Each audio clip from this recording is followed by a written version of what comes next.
For me, it's 5:20, so I think I would continue now with the hands-on exercise or the response quality exercise of this workshop today. And the idea behind it is that I'm basically going to present an R package that was designed to estimate and calculate different response quality indicators. And I will also show you in an applied use case how to calculate the indicators for different questions, how to interpret them, also the caveats of using either one of them for different question designs. So basically what you have to pay attention to, and also give you, similar to Henning, some recommendations at the end of this applied use case. Okay, so to begin with, let's first, I want to first talk about this RESQuinn package itself. So this is the name of this R package. I want to introduce it a bit. Then I'm going to talk in more detail about the Codax data quality toolbox, where this, let's call it tutorial, so this applied use case is taken from. And then at the very end, so basically then we will jump to the applied use case, and I'm going to show you the tutorial on my screen, and also the code. I'm going to run the code for you. And then at the end, I'm going to also talk a bit about further resources, other packages apart from RESQuinn that you can use for response quality and data quality assessment. Okay, so first of all, okay, now it works. Sorry. Okay, so first of all, talking about RESQuinn, the RESQuinn package. This is a newly developed package that was designed, as I said, to calculate several or specific response quality indicators, but specifically for multi-item scales. So what Henning already presented before is that sometimes we don't look at single questions, but we look at multi-item batteries where we have like several statements or several questions with the same response scale. And for these specific questions, this package was designed to calculate indicators, response quality indicators for these. At this point, RESQuinn has like two different functions. One's the RESP distributions function, which calculates response distribution indicators. What this means in particular, I'm going to talk more about later. Then also the RESP, sorry, there's apparently a mistake in the slides already. So there's the RESP styles function, which calculates response style indicators. And then there are two more functions that are planned and that are going to be added to the package, which are response patterns, which are indicators regarding response patterns, and response times, which calculates response time indicators. And today we are basically going to look at the first two functions, RESP distributions and RESP styles. Here in the slides, I think you're also going to have access to them. So here I also linked the package on CRAN itself and also the GitHub materials on this particular package. Okay. Moving on to the first function. So again, I'm just like very briefly first introducing it a bit. So this function, as I said, calculates indicators for response distribution. These indicators that are being provided or supported by the package are, first of all, very basic, the count of intra-individual missing answers across the items of a multi-item scale. Then also proportion-wise, the missing responses across the different items of a scale. Then the intra-individual mean across a set of items, the intra-individual median, and the intra-individual standard deviation, and lastly, the Mahalanobis distance per respondent. What this actually measures, I will also describe in more detail later. Then on to the next function, which is the RESP styles function. This calculates indicators for response styles, which Henning has also introduced before. So we've heard already about acquiescence response style quite a lot, and disacquiescence response styles. So these are biases that describe the tendency of respondents to agree to statements irrespective of their content. So, of course, the acquiescence response style and disacquiescence response style are mostly used or meaningful for agreement-disagreement scales.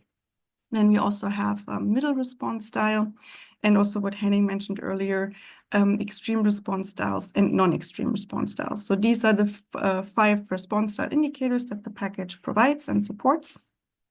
And we're also going to use 3 of them later in the applied use case.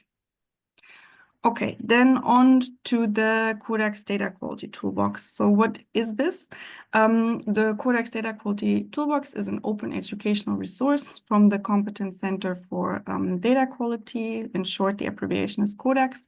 And basically, this educational resource provides researchers with resources for data quality assessment for 3 different types of data. First of all, survey data, which we are going to cover today. But also digital trace data and survey data linked with data from other sources, like, for example, geodata or administrative data. And what this toolbox entails is that it gives you access to practical coding examples of several key data quality indicators, and also it comprises step-by-step tutorials with these applied use cases. So basically, you have an applied use case that an R code or an R package is used on, applied on, and then you're being walked through to the calculation of indicators and also the interpretation of them, and basically what to do for further analysis after you assessed the quality of your data. Exactly, and this Codex Data Quality Toolbox is available soon, so keep tuned for this. And today I'm going to present like one use case for the survey data out of there, which we're going to take a look at later. Exactly. So maybe now you're asking yourself, how can you actually use the Codex toolbox? So you can use the tutorials for the step-by-step application of R code and R packages for your own data quality analysis with your own data, or also with some kind of sample data that we will provide if you want to try it for yourself first. And the idea is that you gain a deeper understanding not only of the code, but also, as I said, of the indicators that are being calculated for what, like, basically how you can interpret them, and also what conclusions you can draw from the indicators for your own further analyses, also substantial analyses in this case, right? And you can then basically download the materials for yourself and also use them as a template for documenting your own analyses, which you can also do today, but I will go into that in more detail now. So exactly, for the materials of today's hands-on exercise session, you can find them all in a public GitHub repository for download. And specifically, what is important for you would be the tutorial, which is an HTML file that, as I repeatedly said, walks you through the application of the RESQuint package step by step with explanations, interpretations, and so on. But then you can also download an editable Quarto file. For those of you who are not familiar with Quarto files, it's basically very similar, almost identical to our Markdown files. So you really don't need much knowledge for working with Quarto if you can work with R Markdown. And this Quarto file you can also download, and then you can also edit it for your own research purposes. You can then for your own analysis, fill in your own code, upload your own data to it, and use it kind of as a template for generating your own data quality analysis reports. Okay, then also regarding the data that we use for today's tutorial. So we use 2 different data sets. One for the tutorial is the GESIS panel campus file. We use this for once because it's free and it's also publicly available. So you can easily access it via the GESIS data archive, and all you have to do is basically create like an account there, and then you can like freely download it. The GESIS panel campus file is kind of a subset of the, let's call it proper, GESIS panel standard edition file. And this is also free for use, but it requires signing a data use agreement. So if you want to use this kind of data, you also have to go to the GESIS data archive and then fill out a data use agreement and sign it before you can access the data. Okay, then before talking about further resources, I will have to jump a bit before I can show you the tutorial.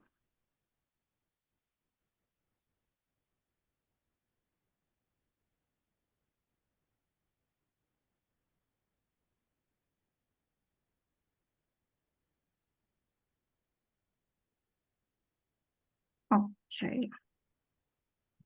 Okay, are there any questions already before we basically jump into the tutorial and into applying RESQuin? It doesn't look like it. Okay, then let's start with the tutorial. Maybe for the general procedure, I will walk you through the tutorial, and then like for, let's call it crucial code parts, I will also go into the Quarto file also to show you the layout of this and how basically the code runs within it, so that you also have an idea of how you can edit it. But basically, I will walk you through this tutorial HTML file. Okay, so what we did, or what this tutorial covers, apart from applying RESQuin as an R package, if we want to kind of like tie, create a tie to Henning's substantial presentation before, is that we assess the response quality of two different multi-item scales. And in particular, we look with the indicators that are provided by the RESQuin package more into some kind of careless responding. So basically what you will learn in this tutorial is not only how to apply RESQuin and how to calculate these different indicators for response distributions and response styles, but also you will learn how to interpret them, what kind of like pitfalls you might encounter for different types of multi-item scales, and lastly, how you handle these, like what do you do if you detect poor data quality responses. Okay, so I'm not gonna like walk you completely through all of this written text. You can like work through these tutorials on your own at some point. But like for now, for the presentation of it, I'm just gonna introduce you to the concepts that we look at, and maybe just to repeat also what Henning said before, right? Like for multi-item scales, you for once have so like one aspect of the quality of multi-item scales can be the validity of multi-item scales. So literally do what I intend to measure. Do I actually measure this with the scale at hand? This is something that we are not going to look into, because so in this tutorial, we are basically using established multi-item scales. So they are repeatedly tested. So you can assume that their validity is quite high. So what we are really looking into is the mere response behavior and how response behaviors or how poor response behavior can affect answers to these multi-item scales, how you detect it. And yes, basically before analyzing them in a substantial way, so before moving on to a substantial analysis about some kind of relationship between two concepts, we recommend that you look into the response quality of these multi-item scales to make sure that the answers are also valid. So that basically your analysis regarding substantial relationships are also producing valid results. Okay, for the setup, as I already mentioned, we use data from the GESIS panel campus file, which is a subset of the GESIS panel. And the GESIS panel is a German probability-based mixed mode panel study with survey respondents who are being surveyed every 3 months on a variety of topics, such as political and social attitudes. In this tutorial, we are specifically looking at the second and third waves, so quite early waves in 2014, but only for subsample of the GESIS panel. So our sample size is about 1,200 respondents. And we focus on 2 multi-item measurements, namely political trust, so political trust scale, and an environmental attitude scale. Okay, so to quickly look at our measures so that you also get an idea of what we are looking at when we assess response quality. So first we have our political trust scale, which includes 10 items. So here, not really statements, more like items in terms of like institutions that respondents are asked to which extent they trust in. We have like the same response scale for these 10 items, for these 10 items, which is a 7-point Likert response scale. So respondents could rate from don't trust at all to entirely trust, how much they trust the given institutions. And as you can see, public institutions, since it's a survey in Germany, range from trust in Bundestag, which is basically the German parliament, to trust in the Federal Constitutional Court. This is our first multi-item scale that we look at. The second multi-item scale is an established scale on environmental attitudes. This one comprises 15 different items, here statements, to which respondents are asked to which extent they agree or disagree. So this has like the common response scale of all these 15 items is a agreement or disagreement scale. So ranging from fully agree to fully disagree, respondents can rank their answer to each given statement. And as we see, the statements, they range from approaching maximum number of humans to sufficient natural resources. So they really cover also different components of environmental attitudes. Okay, now let's look into the indicators that we are calculating in this tutorial a little bit more into detail. I already introduced them in the presentation before, right? But also now to give you some more context on some of them. So we will specifically look at these two functions that already exist. First one is the response distribution function, where we look at the proportion of missing responses across multiple items per respondent. We don't look into this very focused, let's say, but of course we have to keep in mind always how many missing responses do respondents show on a set of items. Then we also look at the mean across items per respondent, and we also look at the median and the standard deviation.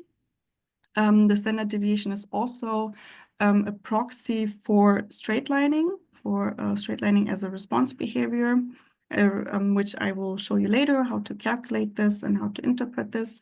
And then lastly, we look at the Mahalanobis distance, which might be a measure that not everyone is accustomed to. So this is, I think, a measure that comes typically from psychology. And it basically, in our example, across different items of a multi-item scale, it captures how different each respondent's pattern of answers across these items is from the typical or the average response pattern of all respondents, let's say. And there isn't a set range for this measure. So basically it can range until infinitely. But in general, a higher score indicates that respondents' answers are more unusual or inconsistent compared to other respondents. Okay, these are the indicators that we look at for the response distribution. For the response bias, we look, as I mentioned before, on 3 different response biases. So first of all, the middle response style, which reflects respondents' tendency to select the neutral or middle option on a scale. Of course, this requires that a scale also has a midpoint. So if you want to calculate this measure, maybe a short remark at the very beginning. So make sure that your scale also has a midpoint. Otherwise, this indicator will give you nonsense, let's say. And what it basically, how it's calculated is that it captures the sum of midpoint responses across the items of a scale. Okay, then next is the response pattern of acquiescence response style. So as already mentioned before, it's a tendency to agree with statements. And this indicator is calculated based on the sum of responses above the scale midpoint across the items. So basically what it does, it counts all the responses that lie above the scale midpoint and then returns this as a count indicator of acquiescence response style across the items of a multi-item scale. Again, it's only valid for scales with an agree-disagree format, or makes more sense. What this means, I will also show you later when we go into the analysis. And then also, lastly, extreme response style, which is the tendency of respondents to select the lower or upper endpoint of a scale. And computationally speaking, this indicator captures the sum of scale endpoint responses across the different items of a given scale.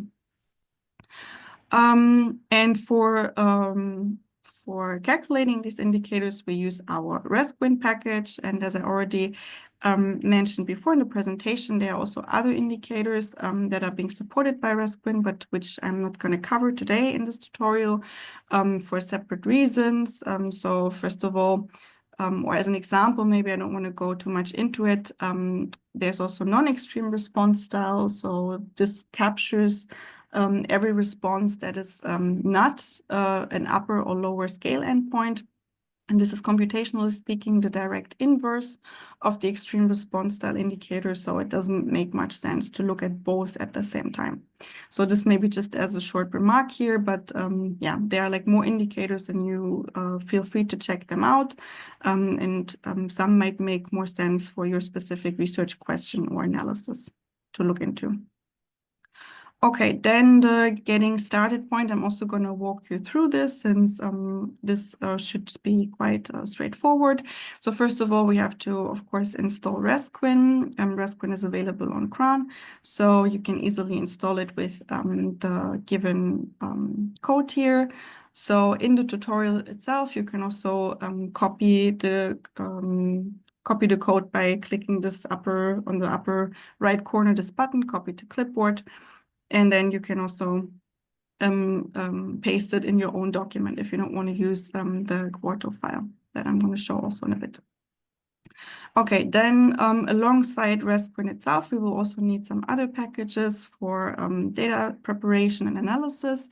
And we simultaneously install and load them with the Pacman package. So this is basically, so first of all, therefore, we have to install and load the Pacman package. And the Pacman package is just a more convenient way, let's say, to install and load several packages at once. Also, it handles dependencies much better than just like installing packages with the install packages command.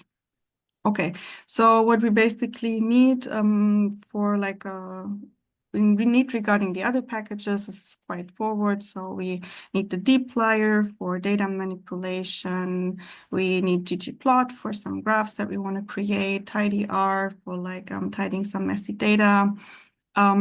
We need knitr, not necessarily for Quarto files, but if you want to work in an R Markdown, you need, of course, to render it to a report. And also some packages that are yeah, simply dedicated to creating some nice output tables. Okay, so after installation of all the necessary packages, and of course, most importantly, RESQuin, we will then import our data. Since I already told you, the Jesus campus panel file, if you want to download it to, I don't know, like try a bit the package, try it out a bit with this data set, it's really easy to access, but you have to basically log in and downloaded it with like a given account. So therefore, it's not available in the GitHub repository for you, but it's very easy to download for yourself and access it. And then you can import it and play a little bit with this data if you want to try out the package itself. Okay, so maybe now I will just quickly, to not make it like that hard to follow, I'm just gonna like maybe quickly jump into the Quarto file just to show it to you very briefly how this looks like. Okay, so hopefully now you see the R environment and also the Quarto file. So basically what this is, as I said, it is like it's very similar to an R Markdown file.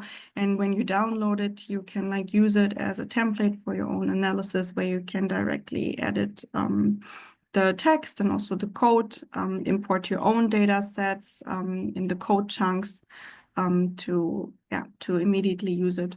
There are like some kind of design features, which are then like when you render it as an HTML file, so this is really technical, kind of like display the output a little bit nicer. So you can also take over these, or you feel free to also like then delete them if you use it for your own purposes. And yes, as you can see, I've already like loaded the data on all the packages. And basically, just to show you that it works like a basic R Markdown file, is like we run this code chunk on data inspection. So first of all, we want to like look at the data, at the responses to the institutional trust scale and look at the data for this.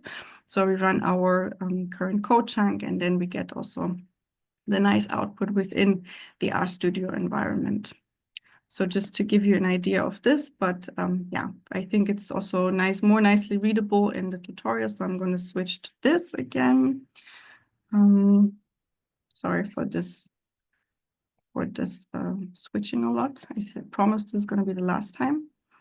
Okay, and now we are back in the tutorial again. So yes, basically, first of all, we are just inspecting the data.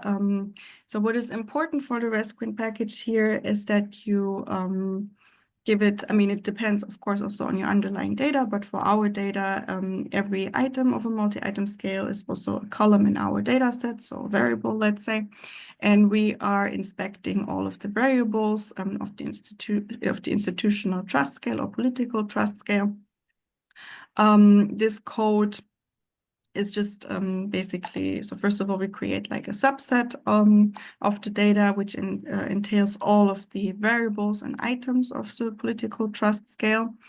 Then we inspect the responses with like a basic table command, let's say. Then we convert it to a data frame. So all of these following steps are more or less to turn it into a nicely readable table. So they're not like, let's say, analytically important.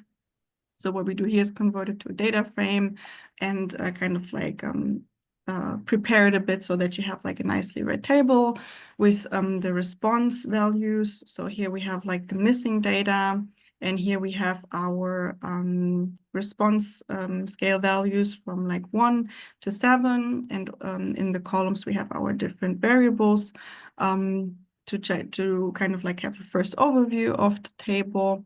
Yeah, seeing immediately, of course, that we have missing values, which we need to recode for RESQueen to work properly, right? Otherwise, it's gonna calculate, yeah, non-meaningful indicators. The same goes for NAP. I'm not going to go into more detail. But yeah, the first step would be to inspect your data to make sure that you see what kind of missing values exist and that you that there's the need to recode them to NA before you can use RESQueen. Okay, with that being said, let's jump to the data preparation part. So this is exactly what we are going to do in the next step. We are recording the missing values that we saw in the data output before to NA, and then look at the data again to see that we now have basically a nicely subsetted data frame without missing values that we can feed to RESQueen. And this is the case for both political trust and the NAP scale. So this is literally how it should look like, your data frame for RESQueen to work. You need like only the measures that you want to RESQueen to calculate an indicator across in the data frame. And also you need, as I said, coded NAs for RESQueen to calculate meaningful indicators. So this is the case for both of our response scales. So we can move on to the actual tool application. Okay, so the application of the RESQueen package is quite straightforward, I would say. So it's literally a one-liner, which is RESP distributions, and then you feed it the subsetted data frame that only contains the items that you want RESQueen to calculate your indicators across. And this, again, is just a nice way for producing a table output. And then here, the output of the mere RESQueen package would look like this. So here we have the first 10 rows or the first 10 respondents of trust response distribution indicators. And here we see that we have like the 6 different indicators that response distribution supports and provides in our columns. And we see that, for example, for the first respondent, we have 0 missing values across the 10 items of the institutional trust scale. therefore also a proportion of 0%. Of course, we see that the intra-individual mean lies at 3.3. So let's say kind of a medium, like really in the middle of the scale. The median is also in the middle of the scale, and we have like a Mahalanobis distance of 1.29. Compared to other values of the Mahalanobis distance here in the output, we can also then conclude for our respondent number 1 that his response pattern across the items of the institutional trust scale is not that atypical from the average response pattern of the sample. What we also see here, which is a specific feature of the ResQuinn package, is that for respondent 2, we do see that across these 10 items of the scale, he has like 1 missing value. And then immediately what ResQuinn does is like it doesn't calculate response quality indicators, or in this case, response distribution indicators anymore. This is because there's a function that by default kind of excludes every observation that has missing information across the set of items. So basically what ResQuinn does by default is only calculate indicators for respondents who have like a full set of responses who don't show any missing value on the multi-item scale. And if you want to change this, you can do this, of course, with the function min valid responses. Then you can set it to any not random, hopefully, but any wished value. And for the purpose of this tutorial, so this also goes a little bit more now into how you actually can deal with respondents with missing data. So for the purpose of this tutorial, we have a sufficient sample size. So what we are going to do is we are leaving this function, this option of min valid responses by default, so that ResQuinn kind of excludes every respondent with only 1 missing response across the set of items. So we kind of go the strict approach here because we have a sufficient sample size. And also for most of the indicators, right, it is like the, let's say, safest option to go and only look at the respondents who really show who really have responses on all of the items. Because it is, especially if you want to look at straight lining, for example, like Henning also explained it before, it can be like a little bit more, let's say, contradictory to what does straight lining actually mean. If you look at a respondent who out of like 10 items only answers to 5 items, and then these 5 items are the identical answer, or maybe a respondent who only answers to 2 out of 10 items but shows identical answers. So can you really then interpret this as straight lining, right? So when you handle respondents with missing data, the safest option that we also recommend when you have a sufficient sample size is to really only look at the respondent who show answers to all of the items. Of course, if like with your data, you have like maybe not such a big sample size, you can maybe like lessen or like go a little bit less strict approach on this. And maybe set the min valid response to 80% of valid responses. But you really first have to make sure to look at your response, not your response scale, your multi-item scale. Look how many items are there and or at least how many items respondents should show responses for ResQuinn to calculate meaningful indicators. So this is a note here.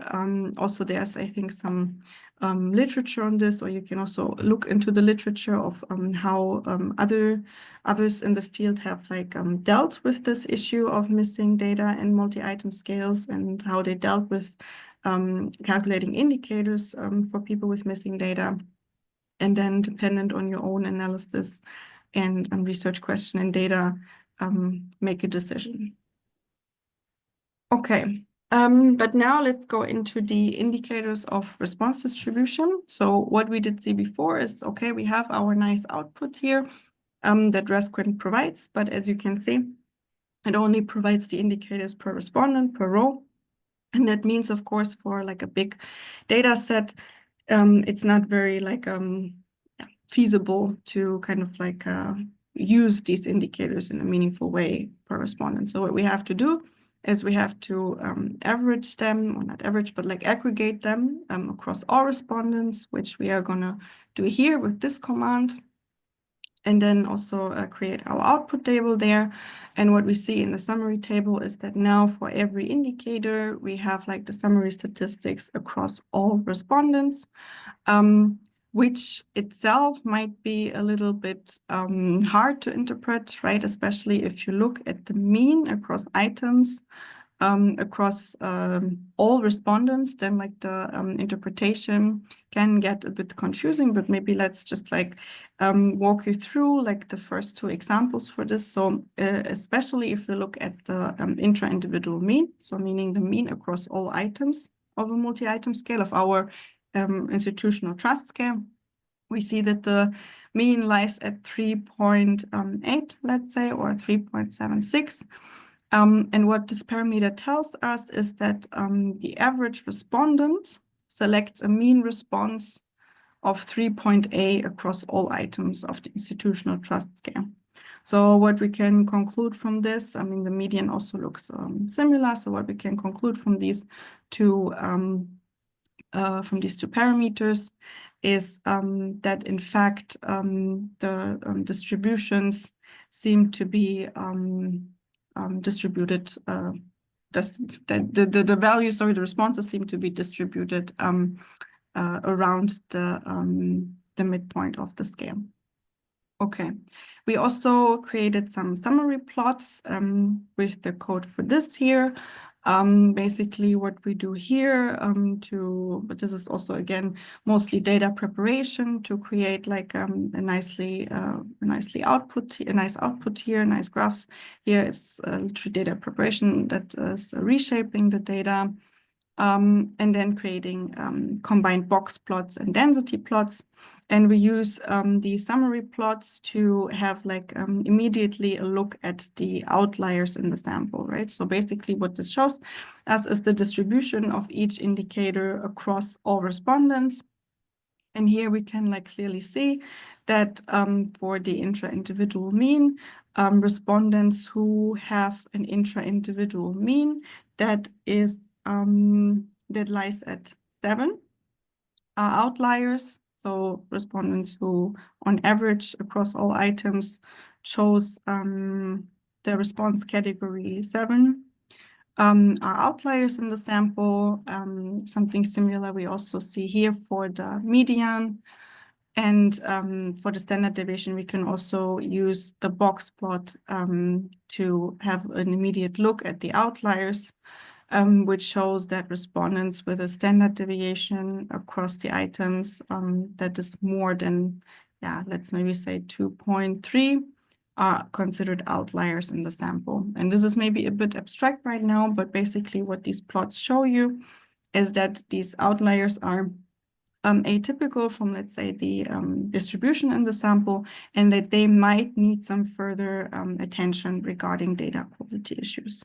So this is how you can use this response distribution function, and also the especially the parameters of central tendency, which is II mean, II median, and also maybe IISD as a parameter of variation in the sample.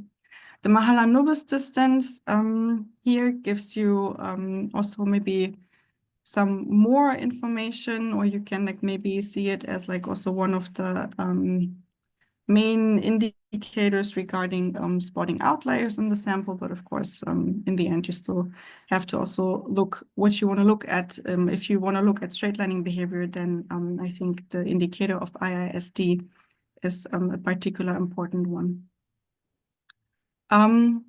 Okay, so we did this first for our institutional trust scale.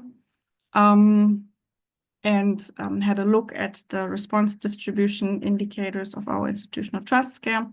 First for central tendency and variability. And what we see is that most respondents show moderate variability.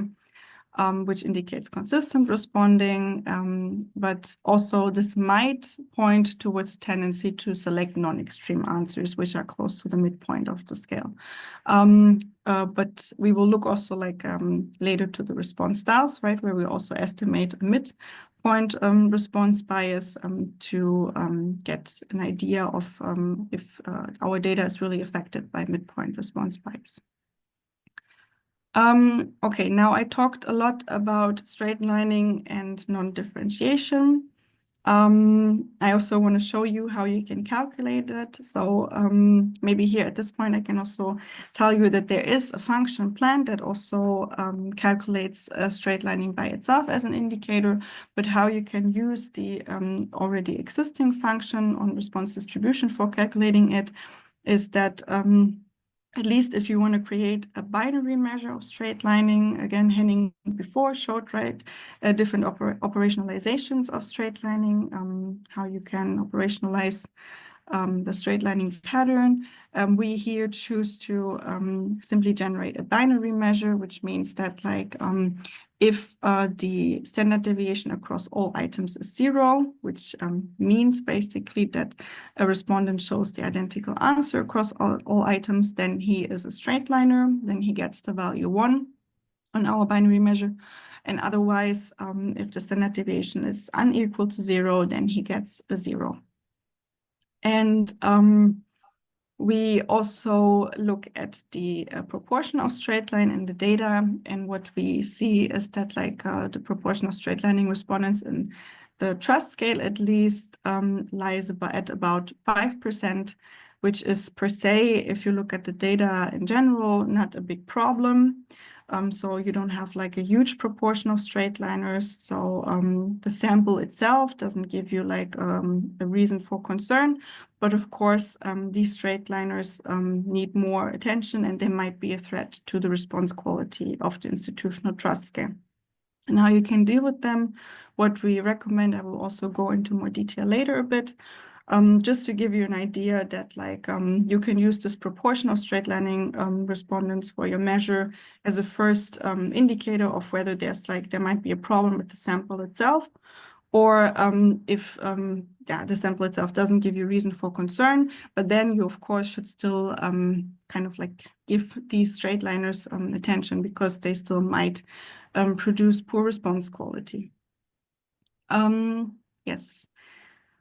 Okay, we also in this tutorial then provide like a code to flag the respondents who straight line, so that you can also later on, if you want to conduct future analysis or further analysis with this, also can follow up on these straight liners, what you can do, what kind of further analysis you can do, I will also tell you later. Exactly. Now, let me also maybe go into the issue of straightlining in the institutional trust scale. So let me maybe go up to the measure itself for political trust. So what Henning also presented before is that for these multi-item scales, you can, of course, calculate a measure of straightlining. And people, you might then see that some respondents, some people straightlined, they chose the identical response option for all of the items. But then, of course, it also heavily depends on the content of the multi-item scale. So in this example here, for as you can see, we look at different institutions and respondents' trust in these different institutions. And of course, it is unlikely that everybody has like the same amount of trust in all of these institutions, but again, it's not impossible.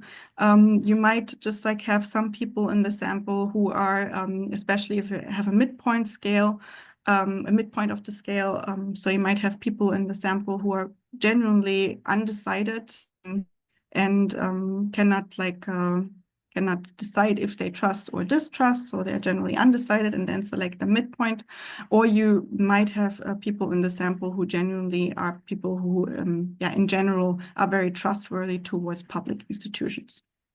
Maybe especially in countries like, I don't know, out of Germany. I don't know if this is a valid claim, but you could have these people in the sample.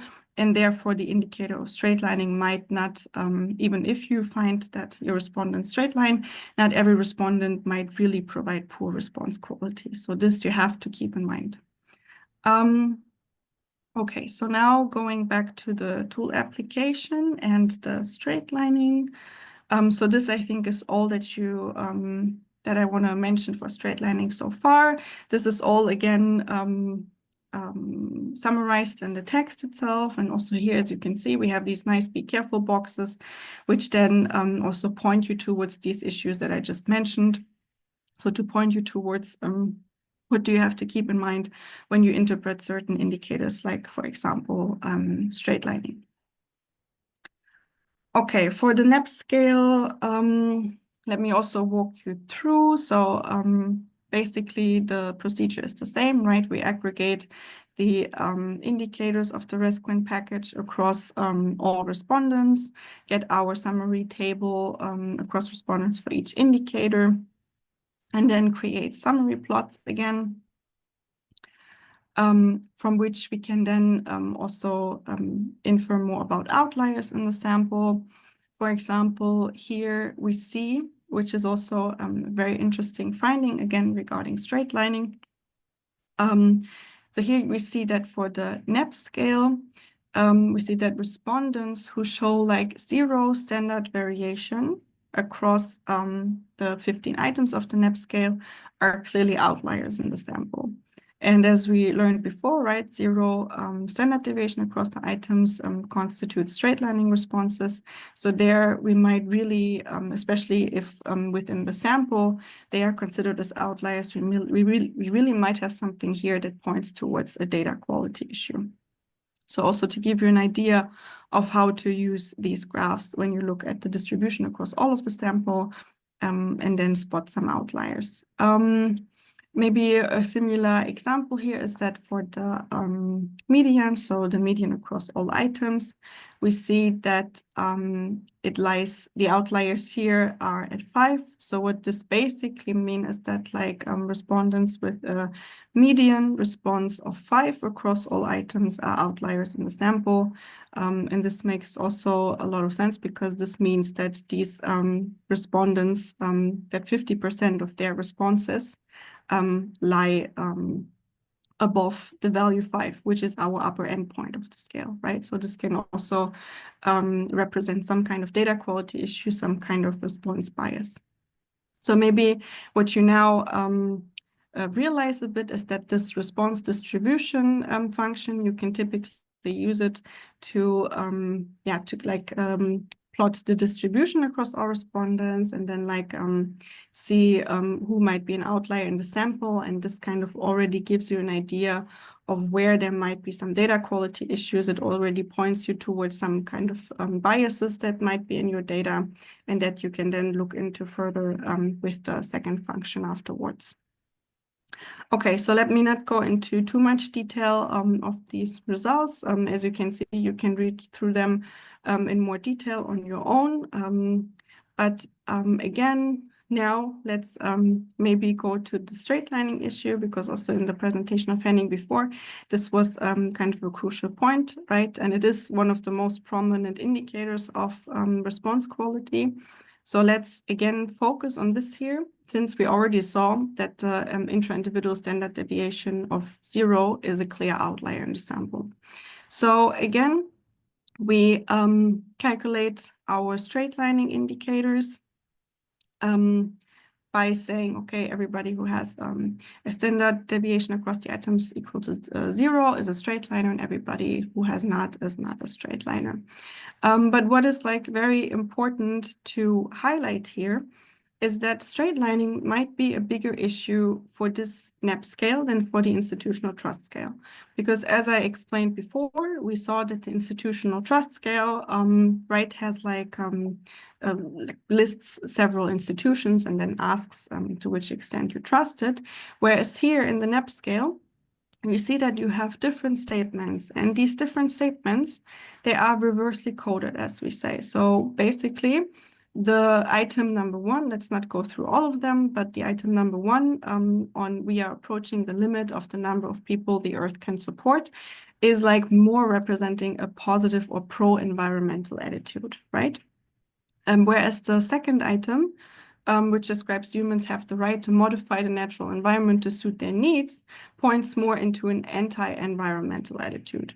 So what this basically means is that if a respondent chooses the identical answer across like all of these items, he or she would contradict their own responses to previous items, right? So it's just literally, if you want to say it like this, it doesn't make content-wise sense to choose the identical answer for all of these items. And therefore, the respondents who straight line to this kind of multi-item scale might be especially problematic because they are really, really likely to show bad data quality. And this is also exactly what we see in the data, because if we then calculate again the proportion of straight lining respondents for the NEP scale in our sample, we see that only 0.5% of respondents show straight lining across the several items. Again, right, this is good news for your overall sample in this case, because it doesn't seem that the sample itself is problematic or gives reasons for concern. It just seems that like really a very low proportion of respondents like shows straight lining, but nevertheless, those who show straight lining, they also, given the structure of the scale, they're really really likely to provide poor data quality responses. So you have to be careful there, and you have to give them maybe a further look. Okay. Again, we create like a flag of these respondents so that you can also, what I already pointed towards, right? Like conduct some further analysis with these. Exactly. So here is basically all that I mentioned before, especially for like items with reversely coded scales, straight lining is a problem, right? It might be, as Henning also mentioned before, that still some respondents might choose like the midpoint of the scale. So you could argue, okay, some respondents might really generally be indifferent, but in general, straight lining for reversely coded multi-item scales is like a, let's say, a bigger data quality threat than for scales where it can still be valid because somebody really generally simply agrees to for example, a topic. I think one of the also very prominent examples to this is like multi-item scales on religiousness, where like you have different items that capture how religious you are, and there it's also really likely that you might just not have like a person who provides poor data quality, but you have somebody who might generally be very religious or not religious at all. And then these respondents consequently, of course, provide identical answers or might provide identical answers. Okay. Now moving on from the response distribution to the response style indicators. So here we now focus on these response biases or response styles that also Henning has presented before, and which already we might assume if we look at some of the indicators from the response distribution. So we might already have an idea of what bias can exist. For example, might there be midpoint response bias or an extreme response style? If we see like some of the outliers for the median response, for the median responses, for example, not median responses, for example. And now we really look at them into more detail.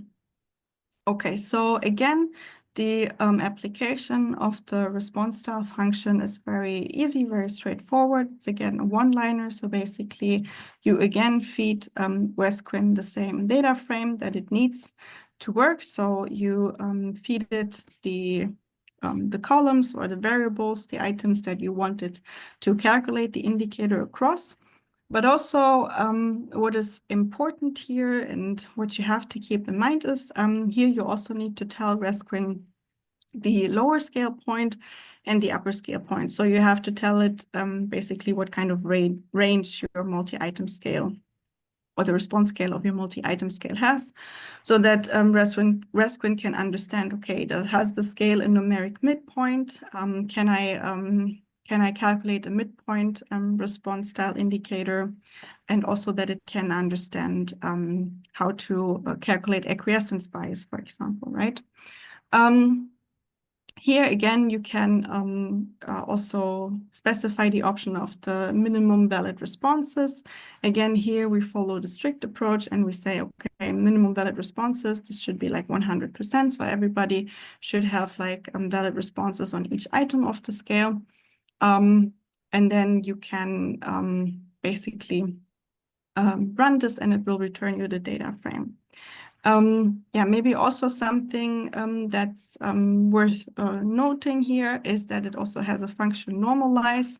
So if you specify this normalize function as true, then it will not simply give you the count of the different response style indicators, but it will give you the proportion of a response style across the set of items. So this can also be sometimes useful. In our example here, we define it as false and simply show the count for like, yeah, for kind of the purpose of making you accustomed with the package. This code, again, is simply for producing like nice output tables. And here we see then similar to the response distribution function that we have here, the first 10 rows or the first 10 respondents of the trust response style indicators. And we see that for mid response style, acquiescence response style, and extreme response style, we have like the counts across all items for the respondents. Similar to what we saw in the response distribution function, our second respondent has missing values in the item, so we don't get any response style indicator for this one. But for example, for the first one, we see that like across the items of the institutional trust scale, he or she chose the mid point for one of the items, chose like an agreement option for two of the items, and chose an extreme response option for none of the items. So per se, if we only look at the individual respondent here, this does not give like a reason for concern. But again, average it across all respondents to also, yeah, maybe here for reasons of completeness, I'm also going to show you the NAP scale here, but this is identical to the political trust scale, so the procedure is the same. And what we have to do now is that we have to aggregate it across all respondents. What we do here, again, quite a similar approach. We just summarize it across all respondents and then end up with our summary tables for the three indicators and our summary statistics for each indicator. Here we see that, like, again, in the sample itself, the average respondent chooses like a midpoint response for two items out of the 15. And you can read it similar to the acquiescence response style and the extreme response style. So I'm not going to go into too much detail here because you can basically read through the interpretation of the findings yourself. But first of all, here when we look at the median and mean, it doesn't give like too much concern. But of course, if we look at the maximum response for mid response style, we see that like at least one respondent, right, maybe some respondents choose the midpoint scale for all of the 10 items. Same for the acquiescence response style and the extreme response style, which again also, of course, points into the direction of straight lining behavior, because then this person for the midpoint response scale at least chose identical answers. For the acquiescence response style and extreme response style, it doesn't point necessarily towards straight lining, but it also points towards a data quality issue. Okay, the same goes for our box plots. So here again, right, with the box plots, we can also see the outliers in the sample. And yeah, I'm not going to go into too much detail, maybe also again, like as an example, For the midpoint response style, we see that respondents with more than, yeah, let's say maybe 8.8 or 8.5 midpoint responses across the 10 items are considered outliers. So this might point towards the midpoint response bias, where a respondent just chooses the midpoint responses because he or she doesn't want to think in too much detail about the items itself. But doesn't necessarily have to, right? I think this is the story behind all of these indicators. So they give like they point towards possible data quality problems, but it doesn't necessarily mean that you actually have bias at your hand. So you should always like also look and aggregate at the questions, what we did with the straight lining indicator, to get also an understanding of how much your sample itself might be bad, and of how much your measure is actually affected, like the extent to which it is affected by poor quality responses. Okay, something that I also want to point out here is that we do look at the acquiescence response style in this example, but again, this is also more for this tutorial because, as I pointed out before, it is like most meaningful, or you should only use it for like agree-disagree scales. We use it here since it might be interpretable for a distrust and trust scale. So you might be able to interpret that respondents like that their tendency to agree might also translate to a question like the trust scale, where they have a tendency to just like simply say, yes, they trust every institution, but of course, like to be strict, you should only interpret it for agreement, disagreement scales, right? So this is something that I want to point out here. Okay, for the NEP scale, there's the case is a little bit more tricky. So here's again something that you need to keep in mind when you use RESQUIN. When we remember the calculation of the acquiescence response style, we remember that RESQUIN takes the sum of answers above the scale midpoint across all items of the scale. So what this means, it assumes that a scale is positively polarized. So meaning that like a higher value indicates stronger agreement. But what we see in our let me maybe go up to the measures again. What we see in our NEP scale is that the highest value of 5 indicates fully disagree. So we have a negatively coded or negatively polarized response scale. And therefore, we need to recode the response scale first if we want to calculate acquiescence response style indicators. So let me jump a bit. Sorry for this. Exactly. So this is basically... here I am. This is basically what we did here. So there's also code that you might be able to use for your own analysis if you encounter your own measurement instrument that is negatively polarized instead of positively polarized. So what we basically do is we reverse code it so that 5 indicates full agreement and 1 indicates full disagreement. And then you can, without any further concern, estimate and calculate your acquiescence response style indicator, which we did here. Again, creating our summary plots. And here we can again see that there might be, so the average itself is not that much a reason for concern, but when we look at the maximum values, we see that there are some respondents who like choose extreme responses on every single item out of the 15 items. The same goes for the acquiescence response style. So we have respondents who really agree to every item in the scale, and given that we do have like our reversely coded structure, right? Like where we have anti-environmental statements and pro-environmental statements, this can again also point towards a data quality issue, because again, right, agreeing to like two statements that contradict each other is content-wise not meaningful. So there might be also a problem for data quality.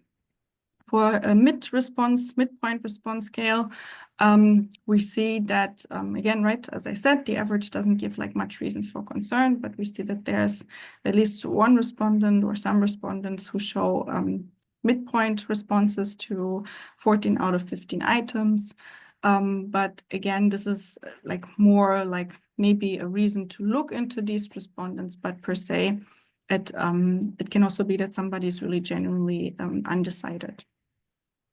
So again, I think like the bigger picture is that like your data is not, that like the measures here are not overly affected by poor data quality. So there's nothing big, let's call it, that gives reasons for concern. But of course, there are like some respondents who are very suspicious in terms of data quality issues. Okay, exactly. You can also, like, as I said before, like read through the interpretations in more detail on your own.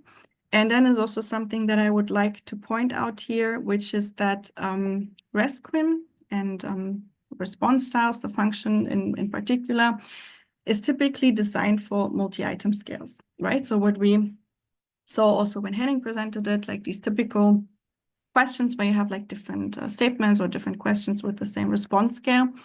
But of course, you can feed RESQuIN also, let's say, standalone survey questions, which are not necessarily part of a multi-item scale, but might like be part of a bigger, let's say, topic, of a broader topic. Like I think here we gave the example of political attitudes.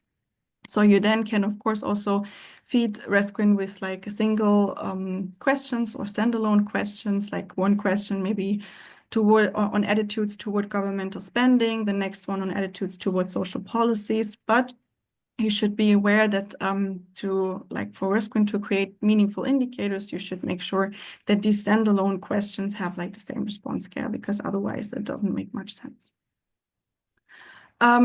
Okay, and then I would already jump to conclusions and recommendations. So here in the text itself, you can read it for yourself. It's a bit more detailed, but like to keep it short now, when we look at the proportion, for example, of straight lining, or also the summary statistics of the other indicators, we see that there's like not on average, or in the bigger picture, there's not much reason for concern, and our measures are not really affected by poor response quality. But of course, we see that like some respondents provide like suspicious response patterns, or they show suspicious response patterns, and these respondents might provide poor data quality. Some indicators combined with like the structure of a multi-item scale are then like more suspicious than others, right? As we saw with the straight lining indicator, which is especially suspicious if you look at a reversely coded scale that captures different directions of an attitude, for example. But like the bigger picture is that it's not overly affected by any bias. Exactly. So the key takeaways, I think, for straight lining are that straight lining is one of the most prominent indicators of poor response behavior, and it can be really important indicator for flagging respondents with low engagement with the survey or the measurement instrument in this particular example. But as we saw, sometimes like identical answers can simply reflect genuine responses. So you always have to make sure that you pay attention to the content of the measurement instrument or the multi-item scale that you are looking at. And especially in the absence of a don't know response option, and maybe a topic that is maybe like less salient for people, it can be possible that respondents are simply like undecided and therefore might choose, like, for example, the midpoint of a scale. For acquiescence response style, I think the main takeaway is, again, it's like a very important indicator, right, to flag respondents with low engagement. And might like give reasons for data quality concerns, but similar to straight lining, this is especially like concerning if you're looking at a scale with conflicting statements.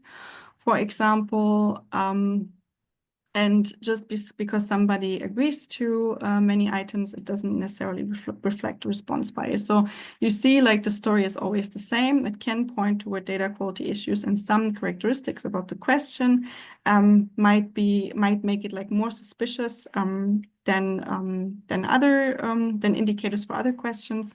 But it always basically requires you to look into more detail. Same for the outliers, right? They give you an idea that their response patterns or response behavior is like atypical in the sample, but it doesn't necessarily mean that they are really a threat to response quality due to either biases or just random responses or which introduce error. So now onto the recommendations. So they go into like a similar direction as Henning's recommendations. So what I would ideally recommend is to conduct further analysis once you spot that you have like that maybe like your measurement instrument is not overly affected by biases or error, but you have like some respondents who show, for example, straight lining. That like for these respondents you conduct further analysis. If needed, and like a typical proxy, what you can use for a further analysis is like also consistent with the theory of survey satisficing that Henning presented earlier. You can like look into respondent motivation, respondent cognitive ability to maybe get an idea whether their answers really reflect poor response behavior. Or if they might like simply be valid responses. But this is like a little bit like, let's say, a long shot maybe, or like more of a long shot than response times. I think response times are the most prominent also proxy for conducting further analysis. So especially for like these indicators of careless responding, which mean that the respondent doesn't interact or engage with the question very much. For these respondents, you can always check their response times if you have them. For most online surveys, this is the case, right? So then you can always check these respondents who also show suspicious response pattern. Do they also show on average very short response times, right? And this can be an additional hint that there's really a data quality problem. There's also, like as Henning presented earlier, right, there are like some common thresholds in the literature based on which you can assess whether response times are too short to process a question altogether. So I think Henning also mentioned the example by Stang and Conrad, which I mentioned here.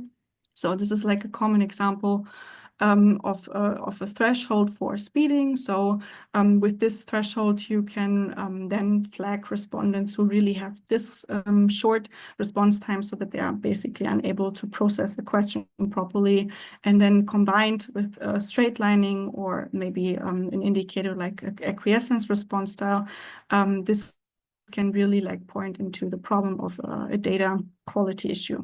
And then is the question, how do you deal with these respondents, right? And similar to what Henning said before, I think like you should not exclude them. Like I think the most obvious reason for not simply dropping respondents is that like you always also lose a certain sample size, and maybe a respondent provides like good data quality on another measure, but not on your estimated on your measure that you look at.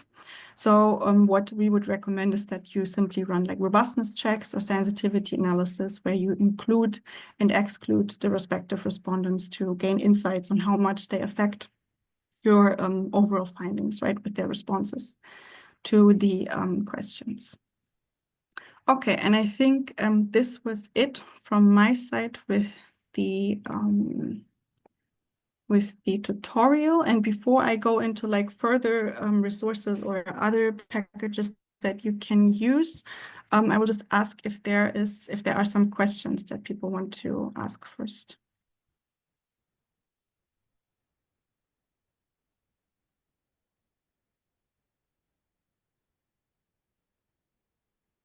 Okay.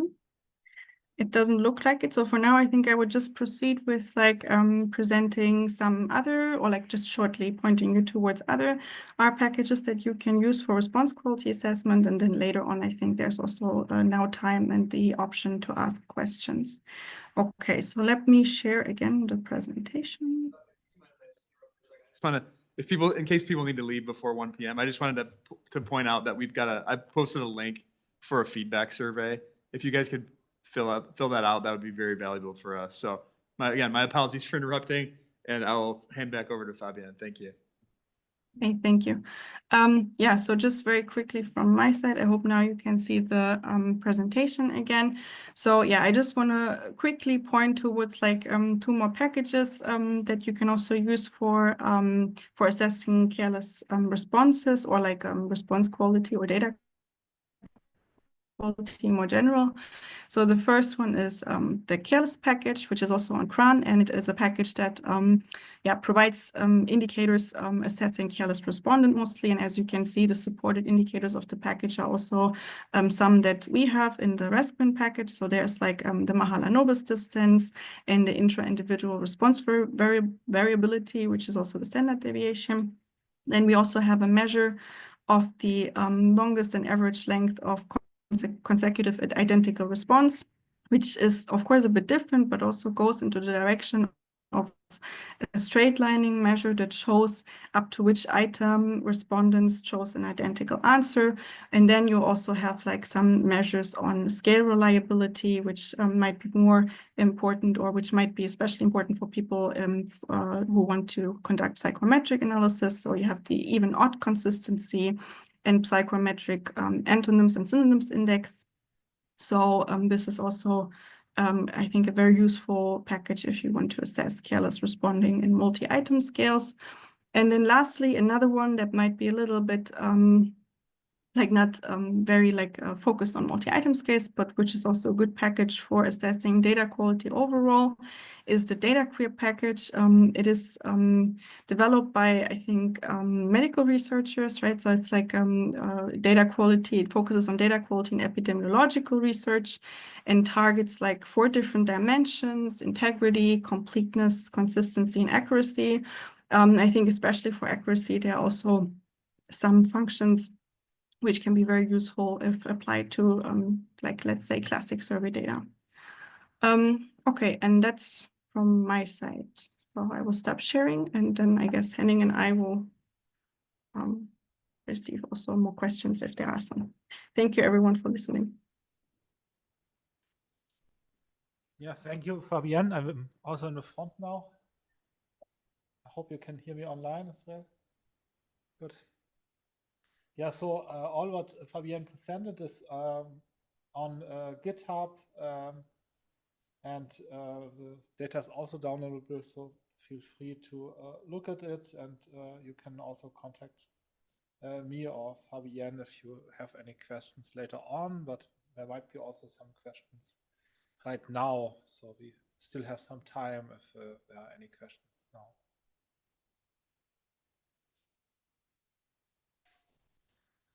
Yeah.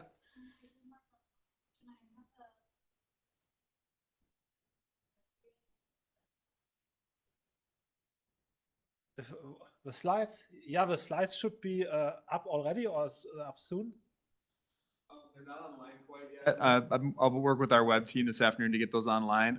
If you RSVP'd to the workshop beforehand, you should have received this by email this morning. And for anybody else who wasn't able to RSVP formally that wants to get the slides, I would say just check back to the website, or you can reach out to me directly and I can email it to you. So.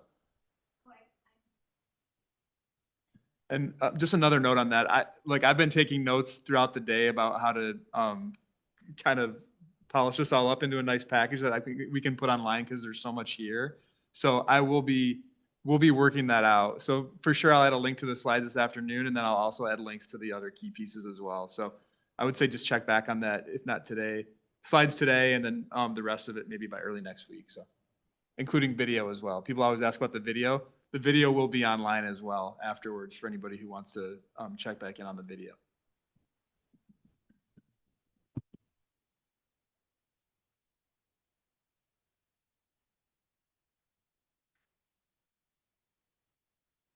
So maybe we give it a minute if there are more questions.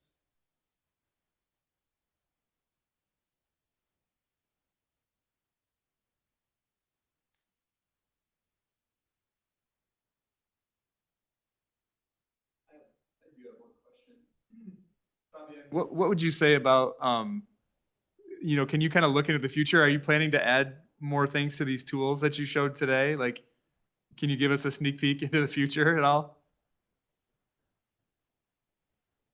I hope I heard you right because the connection was a little bit unstable. But so you were asking about the future developments of the package and what's going to be available in the future, right? Yes. Okay. Yeah, so I think I already mentioned it in the very beginning. So there are also two more functions planned.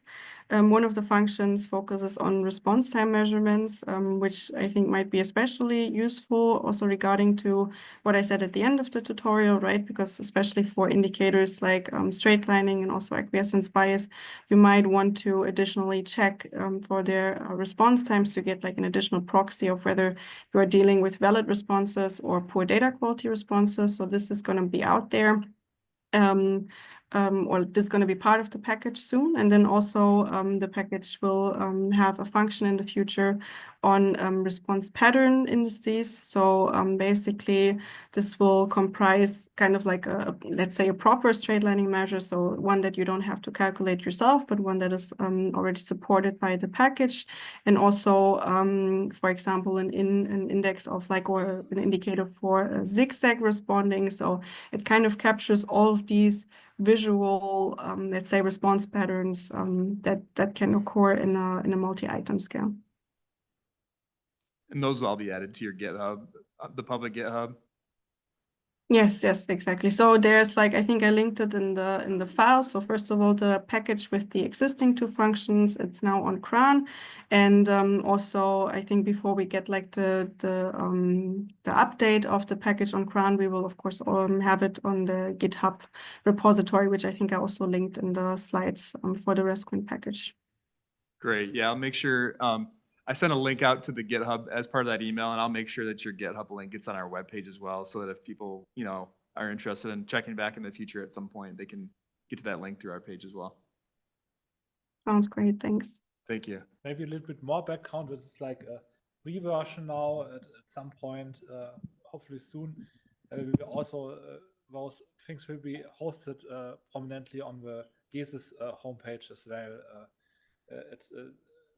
It's just because it's not so far yet, and we wanted to present it today. That's why Fabian made it available through GitHub. But this and tools that have been developed or will be developed in the future will be also part of this Codax data quality project. So also please feel free to look into that. And I think I don't say too much, that Fabian would be also very happy about feedback, since this is all developing. She also will develop other tutorials, and your feedback might be helpful for those. So please get in touch with her if you have like, positive, negative, any kind of feedback.